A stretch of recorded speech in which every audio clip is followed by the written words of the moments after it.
सुप्रभात। मैं हूं जगेंद्र राणा। आज की हमारी आध्यात्मिक चर्चा का विषय है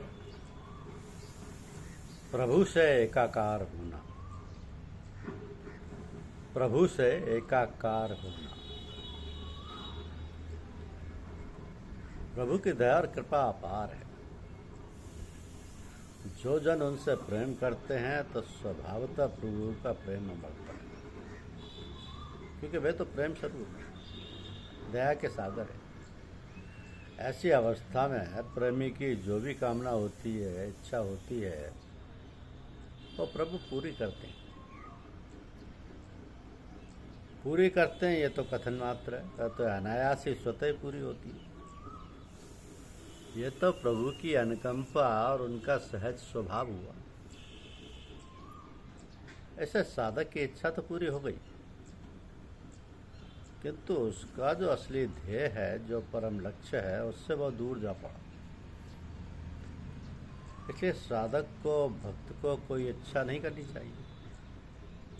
इच्छाओं का कोई अंत नहीं। एक पूरी हुई तो दूसरी तैयार है।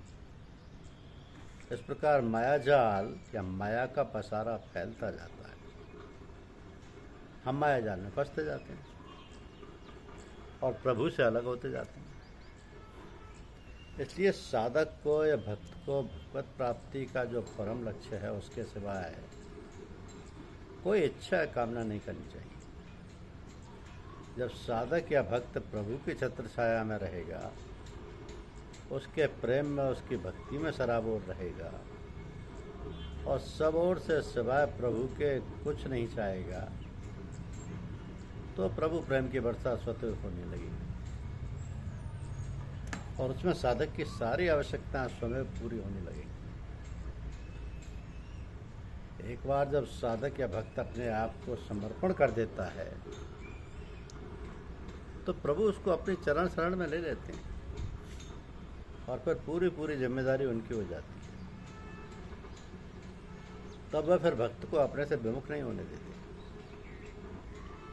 तब फिर क्या होता है, ये आप लोग ध्यानपूर्वक विचार करें, देखें और समझें, क्योंकि तब प्रभु अपनी कृपा की डोर इस प्रकार फेंकते हैं कि भक्त को लेने के देने पड़ जाते हैं। वो त्राई त्राई करने लगता है और दीनहीन हो प्रभु को पुकारने लगता है। वह प्रभु की ओर पूरी तौर से उन्मुख हो जाता है। इसलिए संसार में प्राय देखने में आता है कि भक्तों पर, साधकों पर कभी कभी बड़े संकट आ जाते हैं, बड़ी विपत्तियों का सामना करना पड़ता है। वास्तव में वह विपत्ति नहीं, रघुपत की दाया। विपत्ति नहीं, रघुपत की दाया, करम भोगाए छुड़ावई माया। तो यह है प्रभु की अहेतु की दया और कृपा की वह भक्ति की पूर्ण रूप में रक्षा करता है। तो साधक और भक्त का कर्तव्य है कि वह प्रभु से सिवाय प्रभु के और कोई इच्छा कामना ना रखे। तभी प्रभु का सान्निध्य प्राप्त होगा, प्रभु का दर्शन, प्रभु का विलाप शीघ्र होगा, क्योंकि तब निर्बाध गति से प्रेम का सिलसिला चलता रहेगा। कोई भी विघ्न बाधा उपस्थित नहीं होगी। सीधा सादा सरल निष्कटंक मार्ग रहेगा। मार्गदर्शन स्वयं मिलता रहेगा। प्रभु प्रेम को प्राप्त करने का मार्गदर्शन कराने वाला भी प्रभु की कृपा से ही मिलता है, क्योंकि प्रभु तो सर्वज्ञ, सर्वसमर्थ, सर्वव्यापक है। तो भक्त को जो अज्ञानी है, प्रभु के प्राप्त करने की रीति को प्रभु कृपा करके कोई ना कोई मार्गदर्शन करने के लिए मिला देता है। तो जिसे हम गुरु, रहबर या पथ प्रदर्शक कहते हैं,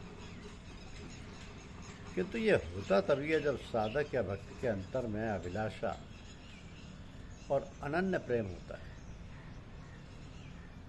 तो सभी साधकों को, भक्तों को, प्रभु के प्रेमियों को अनन्य प्रेम होना चाहिए। अनन्य अव्यभिचारिणी भक्ति होनी चाहिए। फिर तो सारी व्यवस्था अपने आप ही हो जाती है, सारी अड़चनें दूर हो जाती हैं, प्रेम मार्ग की सारी विघ्न बाधाएं दूर हो जाती हैं। तो तो ये सारी बातें, सारी घटनाएं हम साधकगण लोग प्राय देखते रहते हैं, सुनते रहते हैं, स्वयं अनुभव करते रहते हैं। फिर भी कभी कभी भटक जाते हैं, तब हमें कोई ना कोई झटका लगता है, चेतावनी मिलती है और सहारा मिल जाता है, जिससे हम संभल कर फिर ठीक मार्ग पर आ जाते हैं और हमारी साधना अबाध रूप से चलने लगती है। तो सारी बातें, सारी व्यवस्थाएं प्रत्येक देश और प्रत्येक जाति के साधकों और भक्तों के साथ होती हैं। यही नहीं कि केवल भारतवर्ष के लोग इस प्रकार लाभान्वित होंगे या लाभान्वित होते हों। प्रभु का नियम सार्वभौमिक है। प्रभु के नाम रूप अनेकों और भिन्न भिन्न हैं, किंतु वह है तो एक ही। एको ब्रह्म द्वितीयो नास्ति, यानी ला इलाहा इल्लल्लाह। सो साधकों में, भक्तों में वसुदैव कुटुंबकम की भावना होनी चाहिए। सारा संसार, सारा विश्व ही एक कुटुंब है, परिवार है। उसे एक परम पिता परमात्मा का, वह सारे विश्व का, अखिल ब्रह्मांड का रचयिता है, लालन पालन करने वाला है, करता भरता हरता है। तो जो सचमुच भक्त, जो सच्चे प्रेमी हैं प्रभु के, उनके लिए ना कोई अपना है ना कोई पराया है, सब उसके, वो सबका है। मुरारी बापू का एक पद है कि काले अपने, गोरे अपने, पूरब पश्चिम वाले अपने, सबको कर प्रणाम तुझको अल्लाह रखे। तो स्वर्ण के आभूषण नाना प्रकार के होते हैं, अनेक रूप रंग अलग अलग होते हैं, किंतु सब में सोना तो एक ही होता है, दाम तो सोने का लगता है। सब प्रभु के बंदे नाना रूप रंगों में, अनेक जातियों प्रजातियों के हैं, किंतु सब में आत्मा तो एक ही है, उसी प्रभु का अंश है। इस कारण सभी एक हैं।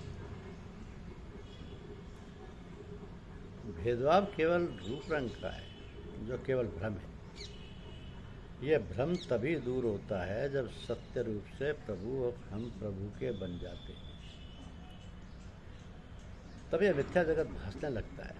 ब्रह्म सत्य जगत मिथ्या का सही सही वास्तविक आकलन होने लगता है, या हो जाता है। अतः प्रभु के बनो और उसी के होकर रहो, पूर्ण काम बन जाओ, तब भिन्नता समाप्त हो जाएगी और प्रभु से एकाकार हो जाएगा। प्रभु से एकाकार होने का यही तरीका है, यही तरीका है कि सारे प्रभु के बंदे जो नाना रूप रंगों में, अनेक जातियों प्रजातियों के हैं, उन सबको पहचानो, उनमें आत्मा एक ही है, उसी प्रभु का अंश है। इस कारण सभी एक हैं। भेदभाव केवल रंग रूप का है, जो केवल भ्रम है। ये भ्रम तभी दूर होगा जब सत्य रूप से हम प्रभु के बन जाएंगे। ये जगत मिथ्या भासने लगेगा। ब्रह्म सत्य जगत मिथ्या का सही सही वास्तविक आकलन होने लगेगा। क्या हो जाता है? तो प्रभु के बनो, क्योंकि प्रभु तो सर्वज्ञ, सर्वसमर्थ, सर्वव्यापक हैं। मार्गदर्शन समय मिलता रहेगा। प्रभु प्रेम को प्राप्त करने का मार्ग, मार्गदर्शन कराने वाला भी प्रभु की कृपा से ही मिलता है। प्रभु कृपा करके कोई ना कोई मार्गदर्शन करने के लिए मिला ही देता है, जिसे हम गुरु, रहबर या पथ प्रदर्शक कहते हैं। किंतु ये होता तभी है जब साधक या भक्त के अंतर में अभिलाषा और अनन्य प्रेम होता है।